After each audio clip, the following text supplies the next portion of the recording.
Welcome to another episode of Distory.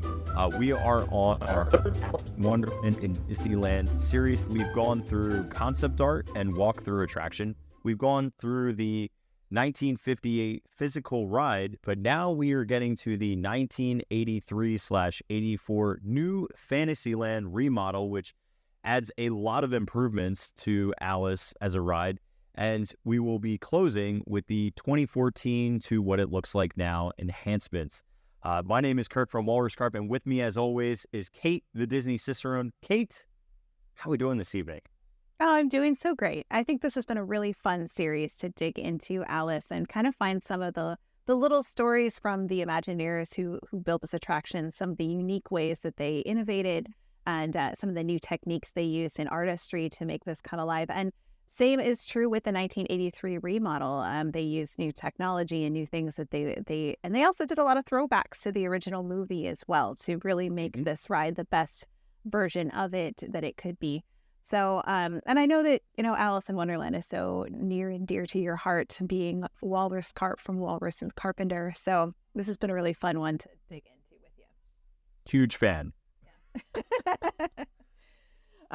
Well, so we are headed, where we just were was we finished up the 1958 ride through, which didn't feature a specific storyline of Alice in Wonderland. It really had kind of just a series of scenes from the movie, and then it ended with the tea party, and then you would go out of the vine, and then it was over, and that was it. So we talked about the 2D flats and the innovation for the black light and the fluorescent paint, which they used to add dimension to the ride.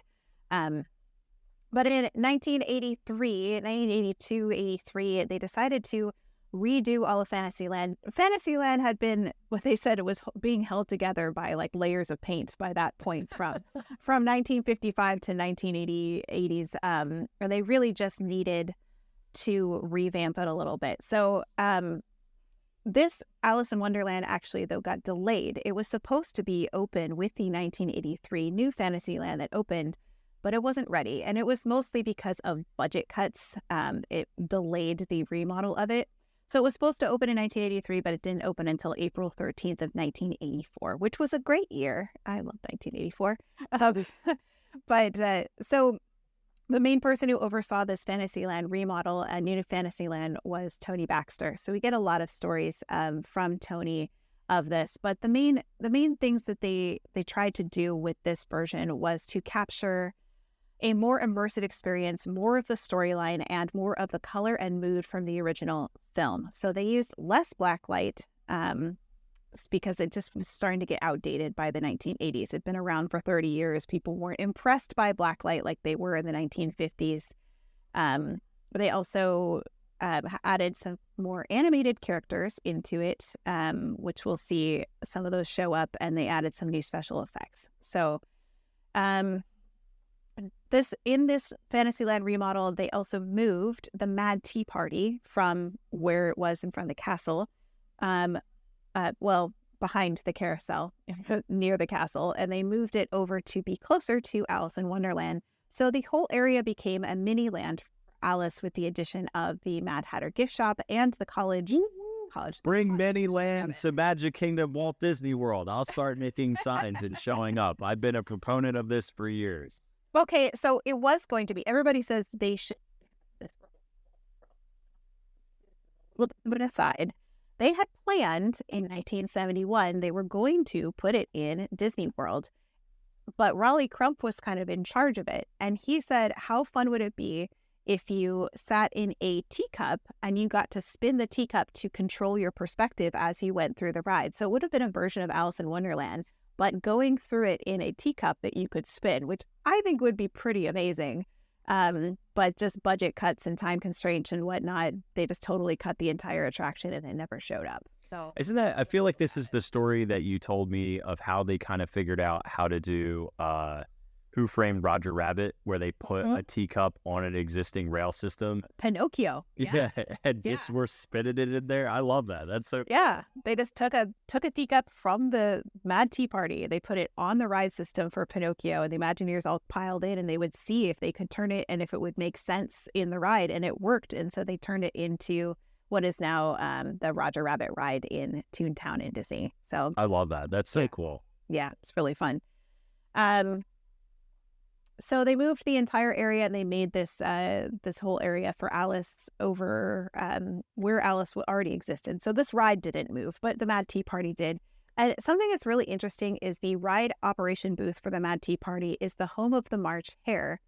And if you look on top, there's some crooked smokestacks on top, and they're supposed to resemble rabbit ears. So something. That's interesting. Next I'll have to look at that when I'm there in Disneyland. Yeah. So. Another thing I would just want to layer on top of what you've already said is Disneyland was so excited at the fact that they were getting 6 million guests per year. That's what they were hoping and planning when they originally created it in the 50s. But by 1983, there was over 11 million people enjoying the Magic Kingdom, which made Fantasyland one of the more crowded locations, which is what led us Fantasyland 1983/84 project. Yeah. Did you get to see the opening ceremony from when they opened this attraction? In 84? No, I meant like the video of it. Did you run into that? I found it, and it's got it all. It's got the Mad Hatter and Alice, and they have a whole bunch of these red heart balloons. They did a balloon release at the end of it, but then they had dancing flowers. And I feel like they had dancing playing cards too. Let me zoom through this a little bit to see if I can find them for you. But they definitely had dancing flowers, and they had the Queen of Hearts, who had a giant pair of scissors, which you can see here. You're not supposed to rub with scissors, White Rabbit. What are you doing? The costumes are definitely better than the first time this ride was premiered in 1958. They're a little bit more accurate, but you can see all the characters, the White Rabbit, Tweedledee, Tweedledum, giant roses, Walrus from Walrus and the Carpenter, and the Queen of Hearts is going to take these giant scissors and somewhat violently cut the ribbon for this attraction, which, you know what I think is really interesting is they did have some people, ambassadors and whatnot, open this attraction, but they really let the characters have the honors of cutting ribbon, which we didn't really see in the 50s. It was always like Walt Disney with some dignitaries, you know?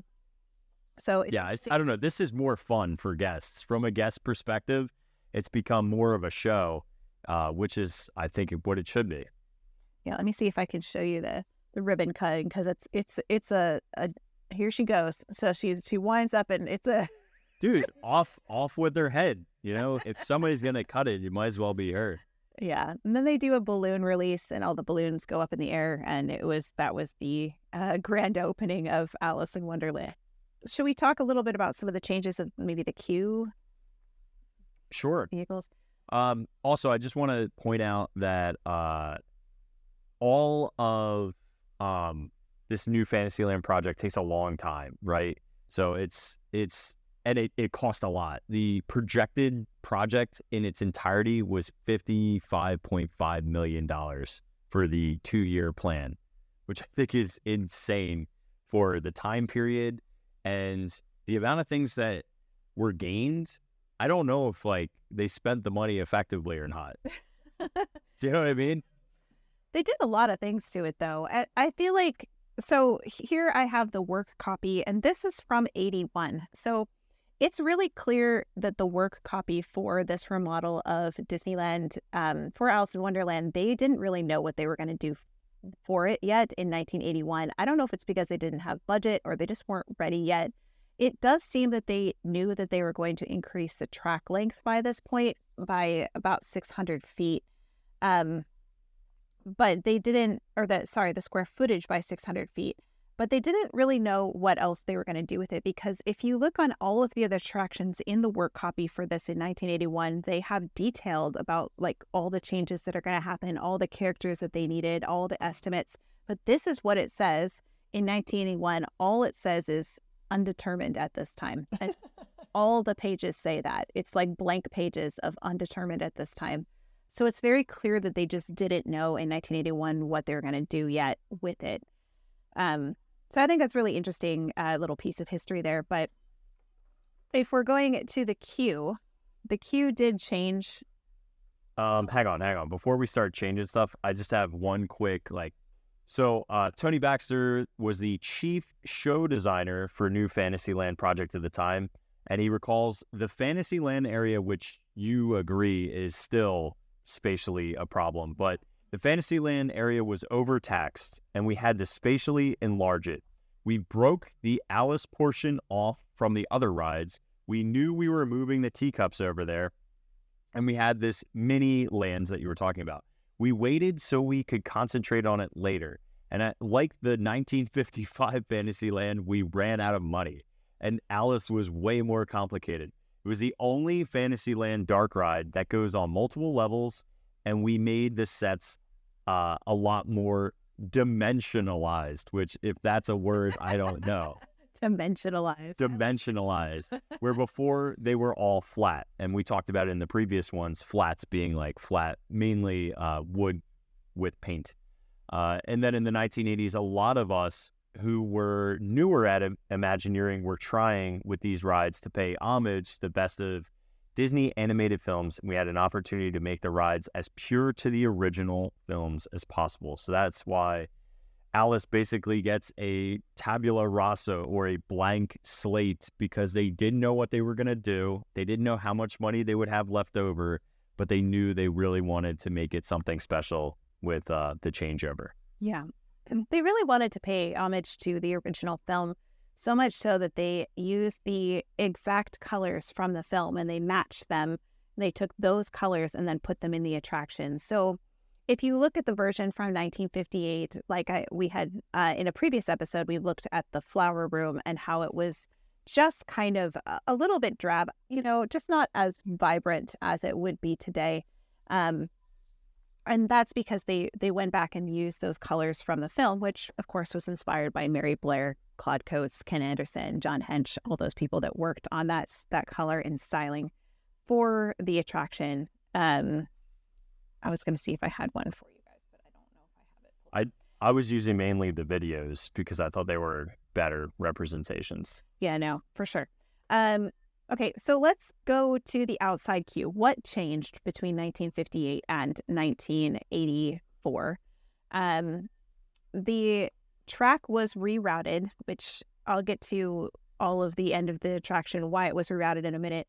And then a large tree was planted to hide the track, which is one of my favorite stories because everybody assumes that it was for shade. And I mean, it does shade the queue pretty well, and it does shade the ride, but it actually was that cast members heard that men were embarrassed to get on the ride because they didn't want to get in these pastel caterpillars. And they felt in the 1980s, they were very embarrassed, the 70s, 80s, they were embarrassed to get on these caterpillars. So they put this gigantic tree in, which hid them from sight while they were sitting on this exposed area of this outside vine. I know you have a few thoughts about that, Kirk. Honestly, I just don't understand. It's a great attraction, and be confident sitting in a caterpillar. Get over it, get in the thing, and sit proudly in those pastels. Oh, I think it said a lot more about those men than it said about anything else. So yeah, seriously, get in the caterpillar, dude. Personally, I love the tree just because it's a gorgeous tree, provides a lot of shade, and it's a really beautiful part of that attraction. Compared to what we used to have, this track, it had these lions, which we don't have anymore. And then the stylized grass and whatnot, which still survived. And they used to have these giant leaves in the queue for shade instead of that tree. So yeah, I mean, don't get me wrong. I think the tree is an incredible addition. I think it looks better. But the reasoning and logic that they used to plant it, I don't agree. It's silly. It is. It was a different time. It was a different time, I guess, is all I got for that. It was. So the cars themselves, they really didn't change very much. They got a new they put on a new chassis, I think was all they did. So they kind of updated the mechanism so that it was just refreshed at this point. But they're the same Once you was sitting in 1958, they're still there. Mm-hmm. They're still kicking. Yeah, they're beautiful. And then I also have a note that the voice of the original Alice, Catherine Beaumont, was used again. So they brought her back in for the new storyline, the new narration. They brought her back in and re-recorded her for the 1984 version, which I think is just really special that they did. Yeah, that. I think that's awesome. Yeah. Another large change is that we're getting out of the flats era and we're moving to more than 24 new sculpted figures are going to be added within the attraction itself. So no more flat, no dimensions, and now into sculpted characters. And a really big change is that they added a few audio animatronics to the ride as well, including, for the first time ever, Alice herself. Because if you remember, they didn't have the characters in the original attraction, except for that walkthrough version, which we did see earlier that she was going to be there. They debated whether or not they were going to put her in because it was such a tradition to not have the main characters, because kids ride through and be like, this said Peter Pan, but where is Peter Pan? Like, I don't see Peter Pan. So you look in the mirror, kid. You are Peter Pan. You are Peter. Peter Pan is in you. Yeah. No, kids are a lot more literal. Where's the pan? So they did decide to put Alice in the attraction where you can physically see her for the first time. But the interesting thing is that Imagineer David Mumford was the show designer for this remodel. And there was an Alice figure that was added in the 1984 renovation that actually came from the Mickey Mouse Revue in Disney World. So he said the Alice figure was a last-minute addition after some debate over showing the character. There was a set of Alice figures in storage from the 1971 Mickey Mouse Revue attraction in Florida. Included were some Flower Garden heads, the Mad Hatter, the March Hare, and Alice, so we used them in Disneyland in 1984. They were essentially like forgotten backup figures that were in storage at WED and intended as backups for Walt Disney World's Mickey Mouse Revue. So think of this like B mode, but like lost B mode for Mickey Mouse Revue. If you're familiar with that, is like when the audio animatronics aren't working, they put something in its place, right? They do kind of like an A mode and a B mode. So this was kind of like the forgotten B mode, and it was that's what they put in the attraction, which she doesn't look a lot like the one in the film. I have to say, she's something. It's better than nothing, you know? It is. It is. And this is my picture of her. She's holding a rose. But yeah, she's fine. She's there. She's not terribly animated. So that was the first Alice we ever saw in the attraction. This was the A mode, by the way, for what she looked like in the actual Mickey Mouse Revue. So if you're interested in that, she's saying Golden Afternoon. And it was originally going to be called Mickey's Musical Revue, and they changed the name of it, just in case you have any Disney World fans out there.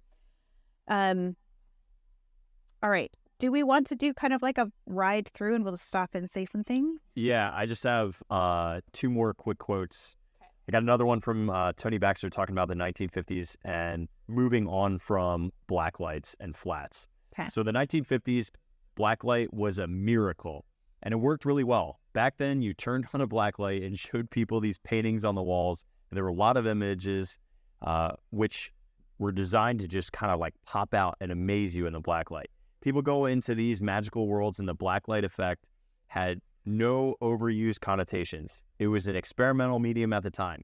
But in the 1980s, we had to use something secondary to what people would see in the ride. The way these rides were lit still hid the flaws, but what you see is more dimensionally realized. It's more like you're really in the environment. The Alice scenes with the leaves and the flowers and the caterpillar and the Cheshire cats, all of that is really there. Yeah. Yeah, more dimensional. Yeah, what do you put in place? Dimensionalized. Tony Baxter loves to dimensionalize. I love that. Yeah, that's great. I do have a little bit of concept art too from Tony Baxter. So Let's see it. If we're talking about the queue, You can see the big tree that was. That's cool. They still have mushroom ticket booth. Just became kind of like the yellow mushroom. And then, yeah, it really isn't. They took out the big dandelions. They left the stylized grass. It's really not that much different than it was. No, truthfully.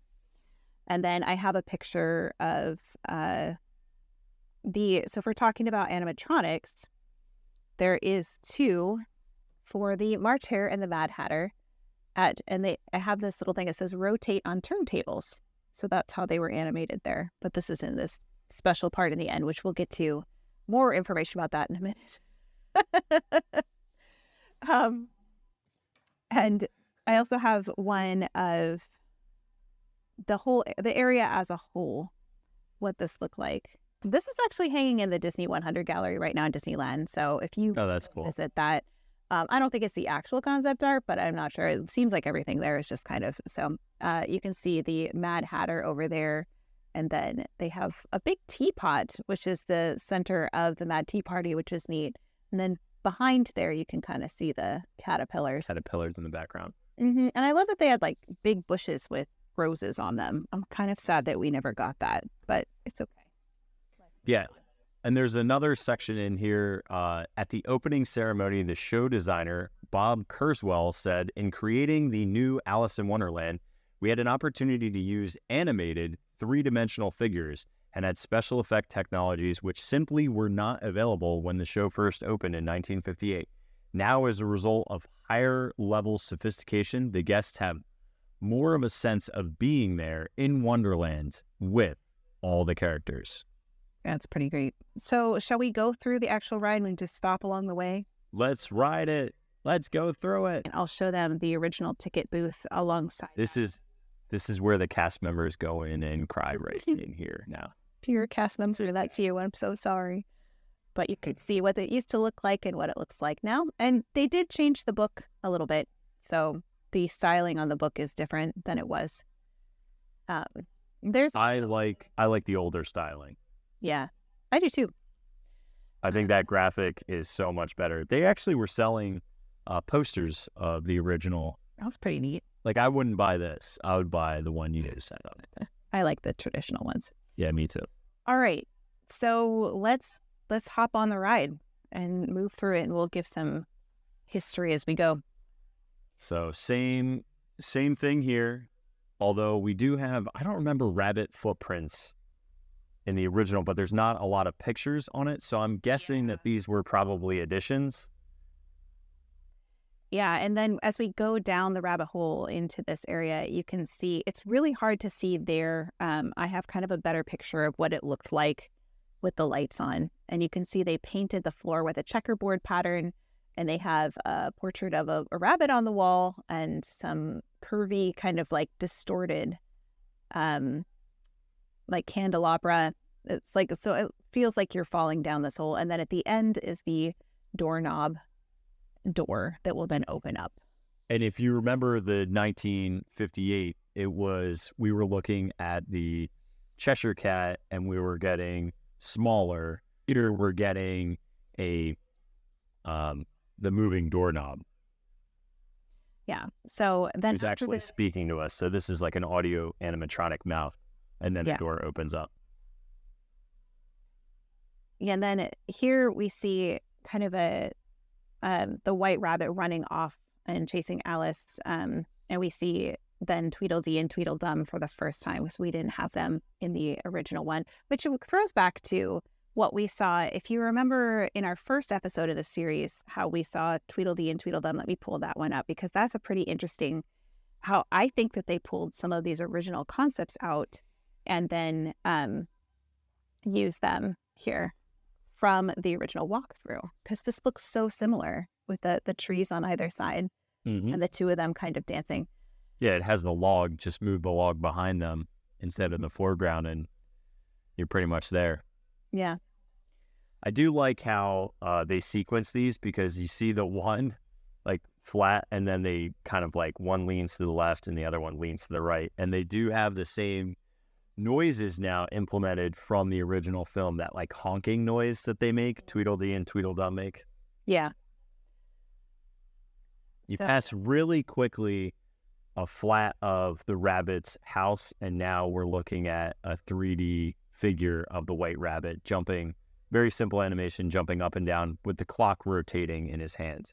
Yeah, so this area here is where we had the upside down room, and then the oversized room was replaced by an expanded garden of live flowers. So where we are right now is what was the upside down room, and then they changed it to White Rabbit and Tweedledee and Tweedledum. So that's how that changed. Then we still had up an incline, way more dimensional than it was, and much more vibrant. So that was a bread and butterfly at first. And the rocking horseflies, dandelions, singing tulips. And the caterpillar, which we didn't have before. But again, like, pulls back to that original scene that we had. It's so similar to this one from the original walkthrough attraction that it's hard to imagine that it didn't come partially from that. Of course, it comes from the film itself, but so much of it just reminds me of that. Yeah. And on the left-hand side, there's a projection space that looks like he's blowing smoke rings in the shapes of letters. Right, which is exactly what they said they wanted to do in that walkthrough attraction. Oh, and they said the caterpillar blows smoke letters and asks, "Who are you?" in that stage. And now we see the tiger lily replies, thinking that Alice and the riders are weeds, and pouts in disgust, while a dandelion then pops up and roars. So we see both of those things. Then we're into the Told You Wood, which actually doesn't seem like it's changed that much, except the colors are brighter. And they definitely have a lot of animated characters, but they have the pencil bird, the accordion owl, the eyeglasses bird, an orange-shaped duck with its ducklings, an umbrella bird, a cage bird, and a pair of hammer birds nailing signs to a tree. And of course, we have the Cheshire Cat up in the tree. Which that's a new iteration character as well for this area. Yeah, because the Cheshire Cat before was super scary. So it's probably good that they updated that Cheshire Cat. And then this is where we used to enter into the Mad Tea Party, right? But now this scene is completely changed. So where we never had the Queen of Hearts before in the original version, and now we get a very significant Queen of Hearts scene. And we get a hedge maze. We get the singing playing cards that we're painting the roses red. If you can keep playing that. And okay. And then we'll get the White Rabbit who announces the Queen of Hearts and the King. So here we see them heading into that hedge maze, which is just like the one that we saw in that original walkthrough attraction in a lot of ways. And well, they mentioned in that walkthrough. Do you have the overview of the walkthrough? If not, I can pull up.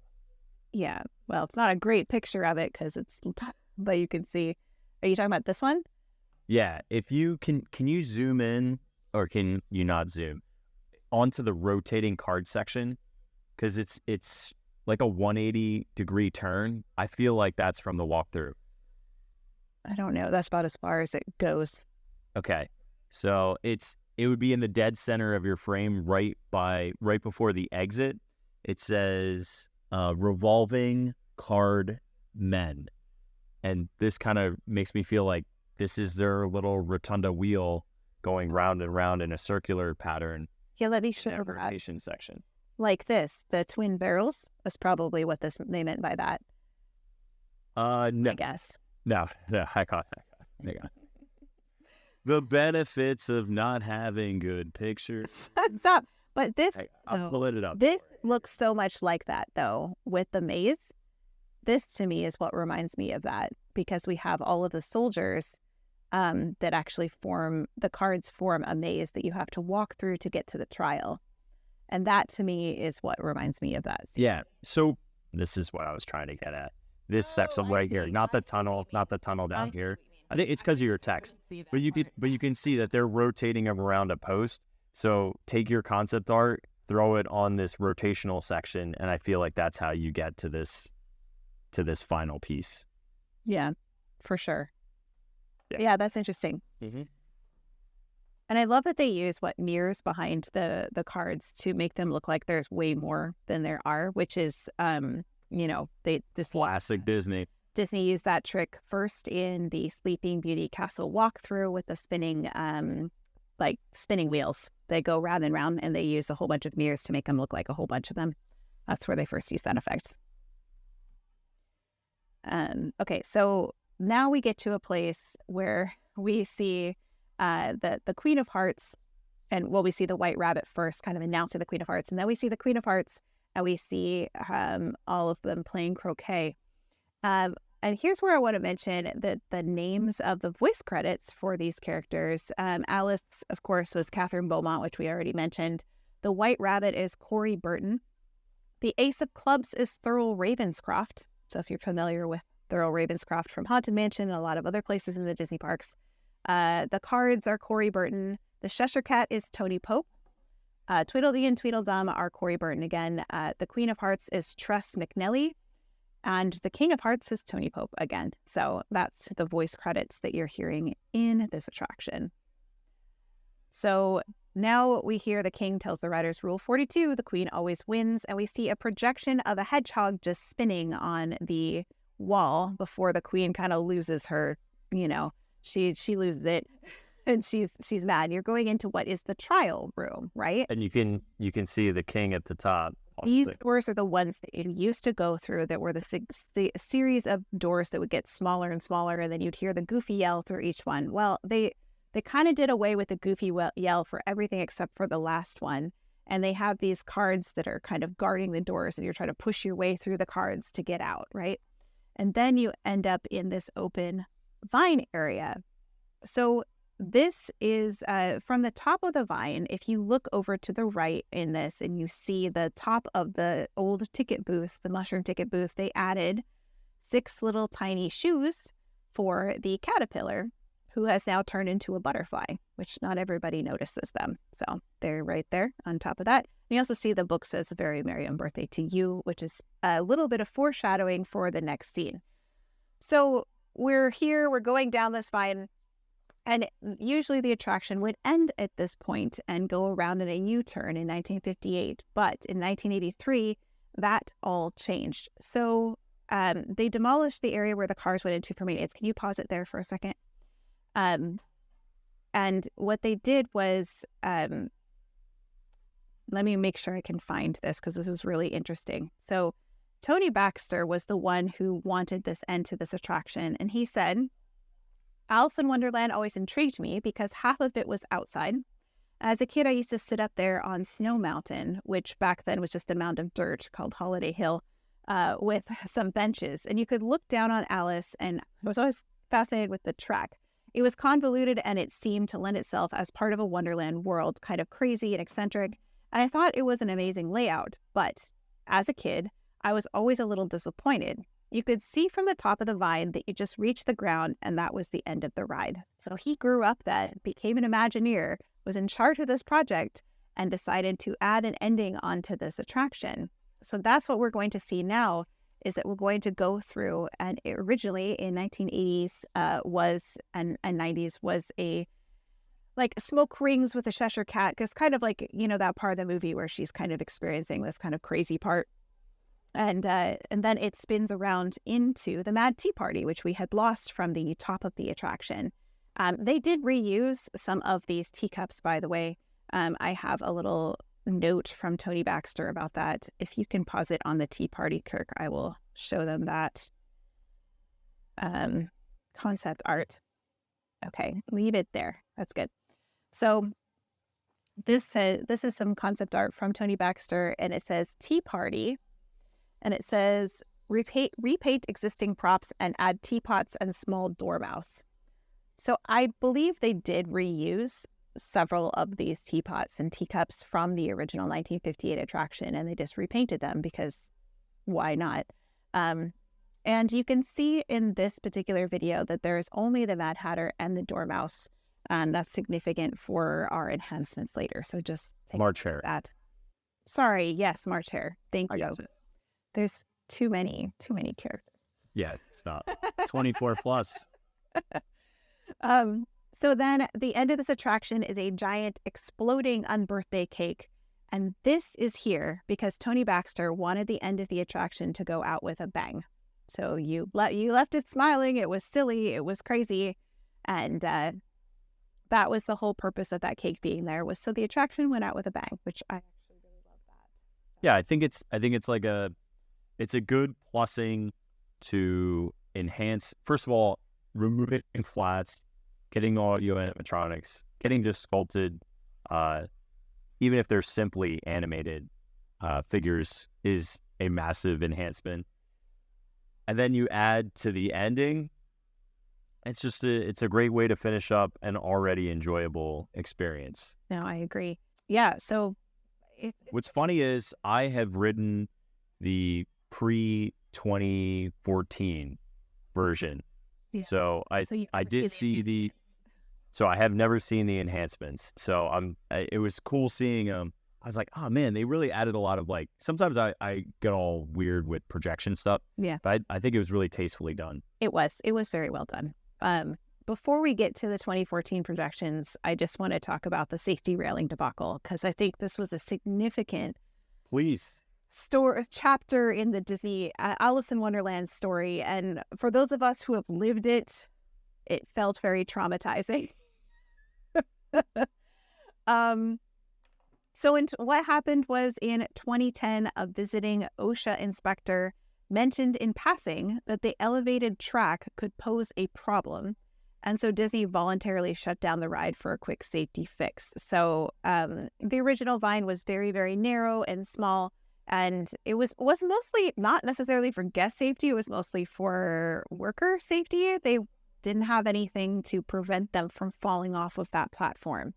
So, but it's very important to notice that, like, OSHA didn't shut them down or anything. They're just like, oh, you probably should think about, like, putting some safety stuff in there. So Disney, like, almost immediately closed it down, which is Disney's thing. They want to be safe, right? They're all about safety. That's one of their keys, is safety. And it's important that these workers are safe. So I think it was a good call. However, temporary safety fixes that were hideous. They put these, like, tarps up, and they put these really hideous railings. I'm trying to find a good picture of it for you guys, because it was just... And then, okay, they put these giant, like, wood flats. Like, we're back to painted flats, okay? So there's the original track, and you can see these ugly railings. And Kirk's showing you the tarps that they put on the outside, which, it's funny because at that time, like, Alice and the Mad Hatter would joke about how the place was being fumigated because they didn't have any other explanation for why it looked like that. And all the guests were just horrified because it was so fun to ride in the caterpillar and make you feel like almost like a mad mouse, like you're about to go over the edge. And then it would suddenly turn. And that was part of the magic of that part of the track, was that you always kind of, like, you couldn't see the edge from the front of the caterpillar. So they did make some final adjustments to it where they removed the temporary fixes, thank goodness. And what they did was they made it wider. And on the side, you can see on the left-hand side, they added a safety railing that cast members could harness themselves to, or Imagineers or whoever's working on this could harness themselves to, so that they wouldn't fall off. And they just expanded the width of the vine. But it will never be the same. We mourn the vine that used to be. And now it also made the garden look really weird from below, because now it's... Yeah, I can't stand that. Yeah. That's the worst part to me. Like, the at least the view isn't obscured, but it still loses, like, the danger of the vine. Like, you don't feel like you're on a vine. You just feel like you're on a floor. Yeah, it definitely... And much like it's like a ceiling above you too, which I just found this picture. They had, like, the flowers dancing on the vine with, like, no safety gear whatsoever. You probably couldn't even see the edge because they had these giant flower, like, heads on. No way. Things were different in 1984, we'll just say that.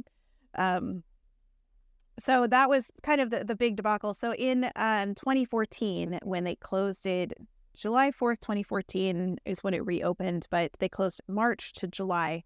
They closed Alice and did a whole bunch of enhancements, and that's when they also fixed this track, which was good. It needed the track fixed, if nothing else. So some of the enhancements we had, which you're talking about, which is the digital projections, The falling down the rabbit hole projections of floating objects rotating above you made the falling down kind of more believable.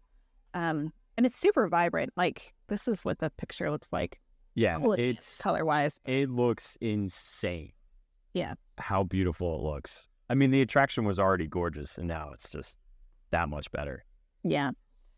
Let's see, what else did they change? They put a scene from the actual movie of Alice chasing the White Rabbit is projected on the wall. So right after you go through the door with a doorknob on it, you see this actual scene playing out. I don't know if you have. Should I? I was like, hey, you're talking a lot. Like, should I just like play this? I'll It's like, stop. no, not that you're. No, it's just I'm like I feel like I can add some context here to the views. Besides, by the way, how different is it looking at video footage in 2023 in 4K versus our 1958 computer generated, because we don't even have footage, our 1991 Handycam, and now into 4K today? Yeah, we've witnessed a lot of technological history. Here you can see going down the rabbit hole, and you'll see those enhancements with the digital projection. So it just kind of looks like items are like floating above you and around you is kind of the vibe you get. And then we're headed through the door, and this is when you see the White Rabbit kind of wave to you and run off, and Alice chasing the White Rabbit. Tweedledee and Tweedledum are pretty much the same, as is the White Rabbit that comes next. He's hopping up and down and very excited because he's late, like Kirk is. So when did this happen? You also notice that there's projections on some. You know that, right? Behind my back, I don't appreciate it into my face, but no, it's all good. You get projections of the lilies, which we didn't have before, on some of these like flower petals. Also, there was above us, as soon as we enter into this room, there's a bread and butterfly that flies just ahead. It's like real quick. Yeah. You get that where that originally wasn't there. And then I love the projections they did in here. I think they're very tastefully done. Some projections are terrible, but these ones are great. Projections are terrible when it's just projections. Like that. But when you have 80% practical effects meets 20% projection, that's an enhancement. Yeah, for sure. Caterpillar smoke gets a redesign, and it's much more convincing now. Yep. And then we head up into the Told You Would area, which honestly doesn't look like it's changed that much. I don't think they changed anything in this room.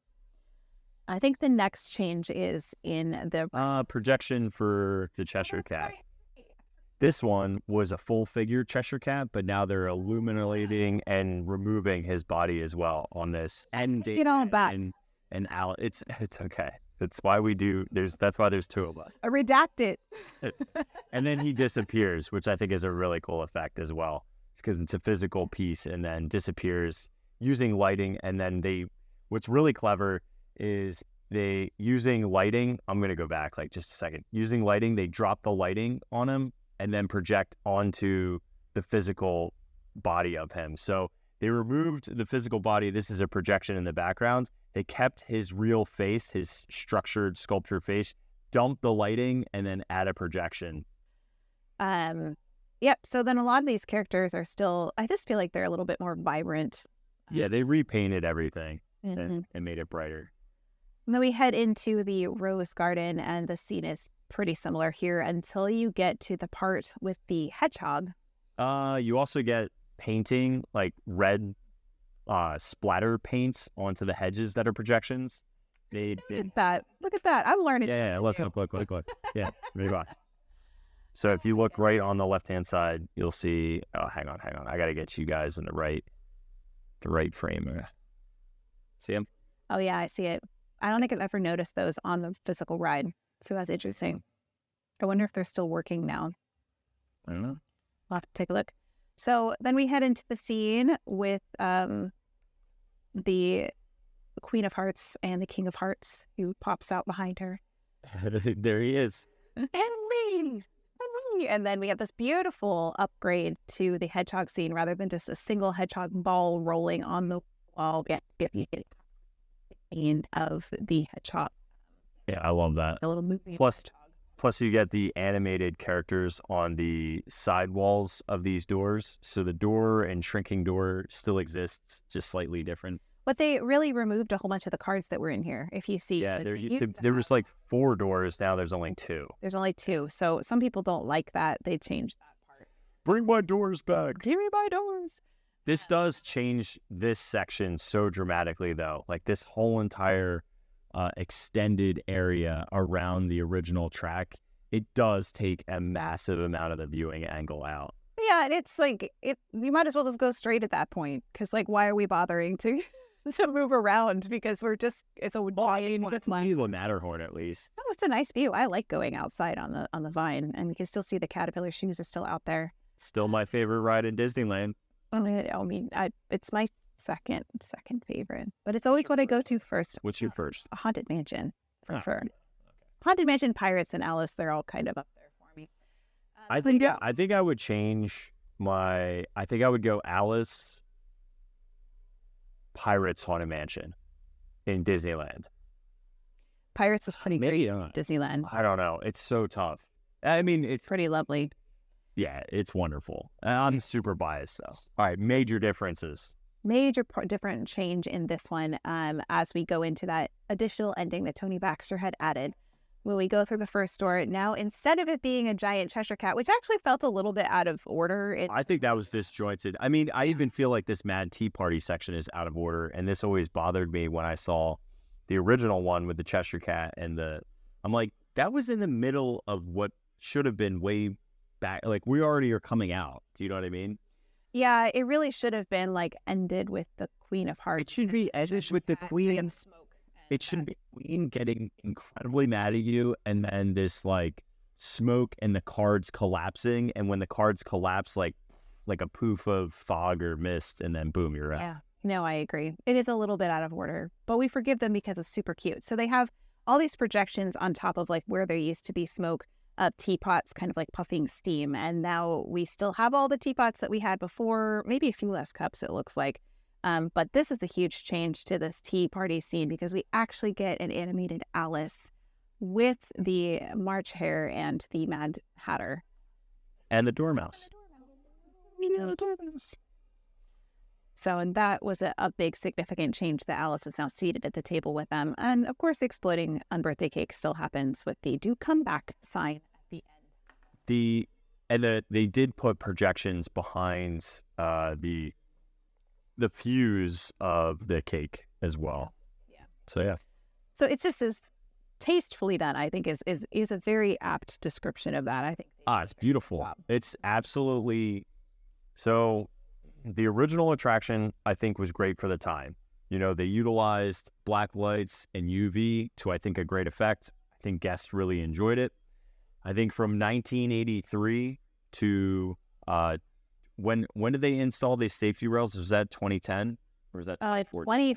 2010 is when they put up the temporary ones. 2014 was when. So from 1983 to 2009 is really when you get the peak of this attraction in terms of like, because I really do think the vines enhanced it. And then Very but the projections are so incredible that the attraction we have today is nearly flawless. Let's break up that ramp around the vine and we have a chef's kiss. It's still a very beautiful ride, and it's still really fun to go outside. And there's not many, there's some rides that do go inside and outside in Disneyland. That is a pretty common thing.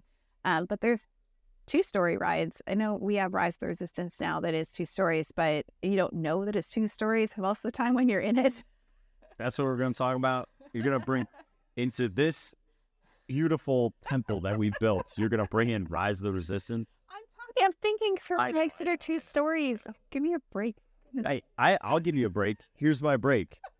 Let's champion like a $14 million overhaul of the Hall of Presidents and make a 2-story Sleepy Hollow / Ichabod Crane dark ride in Walt Disney World. Who's with me?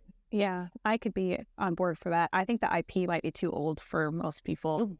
What? I love it. I love it. It's The Headless Horseman is classic. Yeah, but most kids don't know that. They don't. But they would know that it's know Mr. scary. Toad. My kids know Mr. Toad. I made sure they did, but most kids don't know Mr. Toad. Most kids, they're like, "What is this?" And I'm like, "Yeah, I don't have an explanation because it also ends in a really hot place." Oh, we didn't mention that. By the fact, a lot of people will say that the Queen of Hearts room is so hot because it's over Mr. Toad, but it's not actually. So if you ever hear somebody say that, it's not true. It's not accurate. That's not how they're layered. Just people will say that. It's a common myth in the Disney world. So stop saying it, people. Doesn't exist. It's not true. Classic Disneylanders just saying random facts that aren't facts. This has been such an epic adventure down the rabbit hole through Alice's Wonderland and adventuring through the history of the movie and then the ride in 1958 and then all the enhancements over the years. And it really is, I'm so glad this ride did not get demolished in 1984, that they chose to embrace it, enhance it, and that it's one that stuck around because it really is a fan favorite. I think it's one of the best rides Disney has ever done, personally. I think it represents the film extremely well, storyline wise, minus the ending. So I think just representatively, it's one of their better, true to story, beautifully done, grew with time and technology to make it this just ever-evolving, wonderful, new memory experience for lots of different generations of guests. Longevity that this has had, and how many families have enjoyed it. It's unbelievable. It's beautiful. Today, it's more beautiful than when it even was in 1958. I think this is like one of those things where every time they did something, minus the vine, was a spectacular success. Yeah, they've just made it better. And I think because they went back to the original movie and they said, how can we honor the original movie and bring more of that into it in a way that's meaningful and beautiful? And because they did that, I think is what really made the difference versus like, let's just add something for fun to just like make it whatever, like they really did pay a lot of attention to how to honor the original artist that created the attraction. And that I think really did make all the difference. Agreed. Thank you, everybody, for joining us for this episode of Distory with Kate and Kirk. We're so glad that you came on this adventure through the rabbit hole with us for Alice in Wonderland. It's been such a joy to visit this beautiful, iconic attraction with you guys and learn some of the secrets and all of the history behind what the Imagineers intended for the attraction. Next week, we'll be headed somewhere new for Distory. Not sure what yet, but we'll be back with something. And we really appreciate you guys tuning into Distory. Thank you for being with us. And Kirk, do you have any final words before we leave Alice? Like the curious, always be exploring. Don't get eaten. Always solid advice. I feel like, yeah, see? Be curious, but also be safe. Exactly. All right, everybody. Thank you so much for joining us, and we'll see you next time.